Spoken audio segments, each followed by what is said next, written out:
Hello, this is not a Water Bearer Brigade episode, but it is a response to a friend of mine, AtheistEngineer. I've met him in real life, although briefly. I'm going to make a response to some of the videos he's put out on Twitter today. So this would probably want to be one of the shorter videos I do.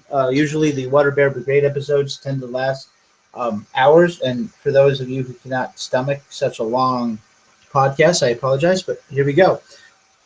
To your comment about the talking snake, um, most of the things you said were true. However, the Bible does not mention a talking snake. It mentions a talking serpent.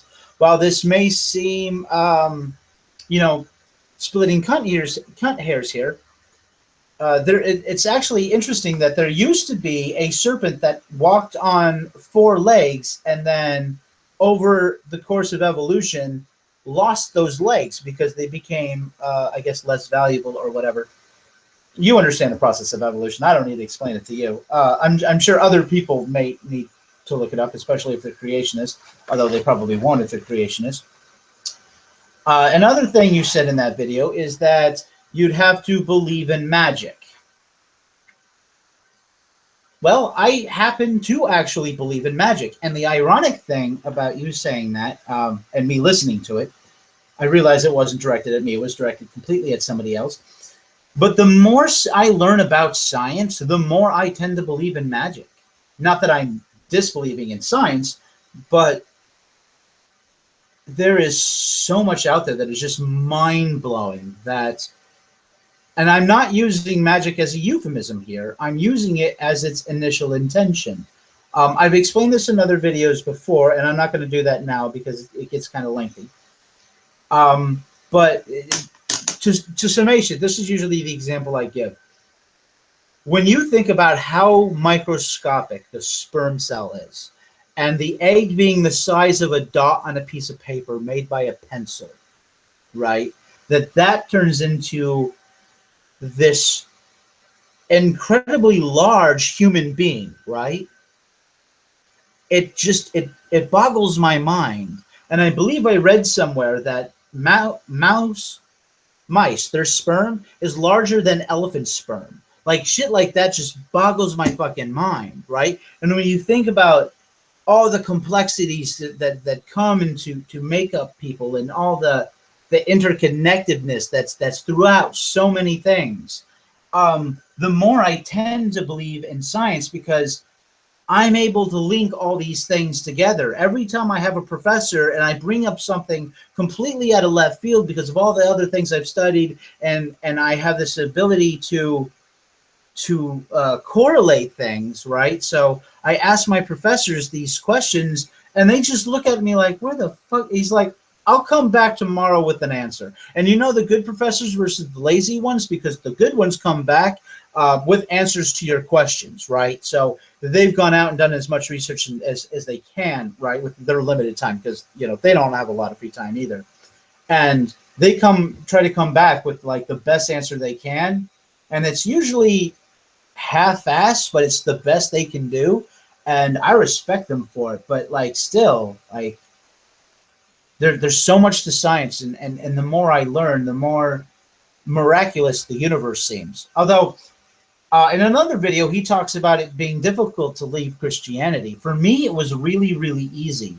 Now, for most of the people who follow me on Twitter, especially my gay friends, because I've had this conversation with them tons of times, I am homophobic when it comes to males. And you'll get to why I'm saying this in a minute. I'm homophobic when it comes to males. They make me uncomfortable, especially with the romantic gesture, like public displays of affection. Those really bother me. But that's my problem. If it's legal for straight people to do it, it should be legal for gay people to do it. I don't believe in discrimination like that. So my homophobia when it comes to males is my problem. People have constantly asked me, like, why I'm homophobic, and the best I can come up with is it's probably biological. There's probably some biological component, because when it comes to lesbians, right? Girl on girl. I have not only do I not have a problem with that, to me, it's sexually stimulating. Yeah, I get turned on by, girls being physical with other girls, right? So and sex starts in the brain. That's all your limbic system, I think. So yeah, that's I don't know why, but I think it's genetic. Now, when I was a young teenager, right? Ellen came out, Ellen DeGeneres, a woman I could not stand. Her comedy was so dry and crap. I cannot stand Ellen DeGeneres' humor, although I thought she did an okay role in EdTV. But she came out as gay, and all the Christianity, like all these people dropped their sponsorship of her show. It ended up getting canceled. Some other people tried to came in and replace those people who were funding the show. But when I'm like, wait, it's against God to be gay? That doesn't make sense. How can God be against something he created in the first place? You don't choose to be gay. You don't choose to be attracted or disgusted by this and that, right? That is also not socially constructed. You're attracted to something because there's a biological connection there. There's something, there's bits and pieces which for some reason stimulates your brain to cause a sexual response.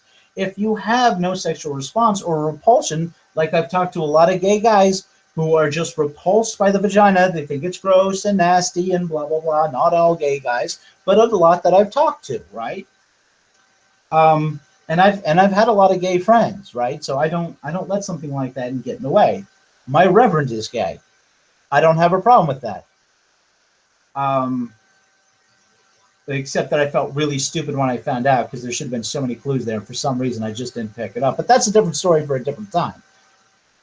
So it was real easy for me to drop it because it didn't make any sense. I've seen gay animals, right? Animals that were sexually attracted to the same sex in their own species. Dogs, cats, right? They didn't choose to be gay. First of all, if you go by the Bible, God, they don't even know the difference between good and evil because they never ate from the fruit of the knowledge of good and evil, right? According to that biblical story. So it was really easy for me to drop Christianity because at first I was like, okay, maybe because man wrote the Bible and not God, right? Maybe when they wrote these things down, there's like translation issues. But then I was like, okay, but if you can't even get this basic shit translated properly, then you can probably throw out the entire Bible. And then I started looking for, what do I actually believe? Do I have good reasons for believing what I believe? And I actually do. I know a lot of atheists are like rolling their eyes right now, if they're listening to this. But I do have good reasons. They may not be good reasons for you to believe what I believe, but they're good reasons for me to believe what I believe. And when I find that some of my beliefs that are wrong, I change what I believe when there's sufficient evidence. I had a lot of beliefs when I was a lot younger that I no longer have now because all the evidence has shown that I've been completely wrong in how I was thinking about how a lot of things worked. So I've changed those beliefs. Do I believe in prayer? Yes, because our thoughts do form the universe. Our thoughts have a physical effect on the universe. Now, that does not mean, however, that our thoughts form the universe in the way that we want or the way that we expect, but they do have an effect upon the universe.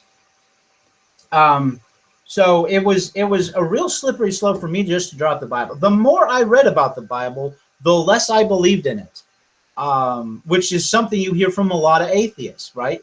Because there's a lot of hate and murder and everything else that goes into it. So for me, it was simple. Now, what he's saying about creationism, yeah, it's just religion trying to portray itself as science. I'm sorry, but there's no legitimate claim to creationism. The reason I have the name God's Third Testicle is actually because of AtheistEngineer, who I'm making this video response to. We were in a lot of arguments with these creationists, and when we said, okay, when we start talking about creation stories, one of them is that a God jerked off and created the universe. And that's how the universe came to be, right? Because God masturbated and his ejaculation was the universe. So I say I'm God's third testicle and I'm responsible for a third of the universe, right? It's kind of like an inside joke. Sorry, my name on Twitter is God's third testicle, or at least that's the handle. You can still see the Karn33333. So if you've been looking for the contact information and down below as I do every video, right, you're going to see that Karn name, and then you're going to see the God's third testicle. So that's where that started from. And I asked a bunch of atheists if they thought it was a good name, if I should run with it. And some of them were ecstatic about the name. So I decided to keep it. Maybe I'll change it again to something more relative. But for now, I still like the God's third testicle thing because I still have arguments with these stupid creationists who don't know jack shit about science, who keep using the same stupid arguments again and again and again. And if you're a creationist listening to this, I'll put it to you like this. This is how ridiculous some of the creationist arguments are. If God made Adam from dirt, why do we still have dirt? See how ridiculous that is? Now, if man came from monkeys, why do we still have monkeys? Well, if you came from your mother, why do you still have your mother? My mother's still around. How do I exist? How did I come from my mother if my mother still exists? Right? So a better understanding of how evolution works, for those of you not AtheistEngineer or other atheists or other people who understand how evolution works, and this isn't going to be condescending, this is a simple example. We descended from a common ancestor. My sister doesn't look like me. She has a different arrangement of DNA. She got different chromosomes when they mixed. So you get half the chromosomes from your mother and half the chromosomes from your father, and then they switch. Now, which ones switch? That's up in the air. That's random. So my sister does not look like me. I do not look like my sister. She is female. I am male. Right then and there, you can see that our genetic makeup is different. She has two X chromosomes, where I have an X and a Y chromosome.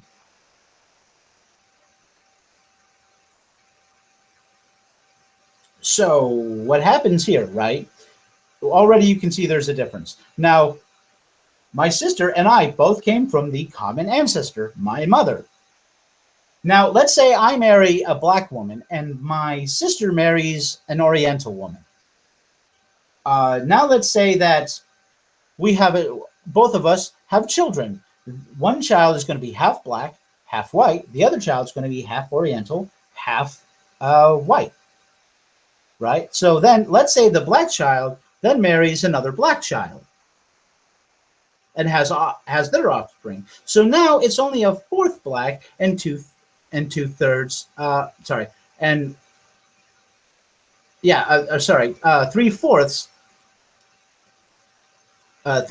black, right? And now if her child has offspring with an Oriental person, right, then that person's going to be 3/4 Oriental and 1/4 white, right? So, and if they keep going in this direction, you're going to have two people who have a common ancestor who's white, but one's very black and one's very Oriental. And I'm using Oriental instead of Asian because Asian isn't a race, right? When I say Oriental, you automatically think Chinese, Japanese, whatever. It's more efficient. It's not racist. It's not derogatory. I'm using it in the correct phrase. Besides, Russians are also Asian. There are Asians who are also Russians, and they're white as hell. And I'm sorry, but that's not the genetic gene pool I'm talking about. So I'm using the word Oriental to be very clear about what I'm talking about. One's a nationality, the other's a race. Conflating the two creates problems. So that's my video response. Let me know what you think, and have a good night.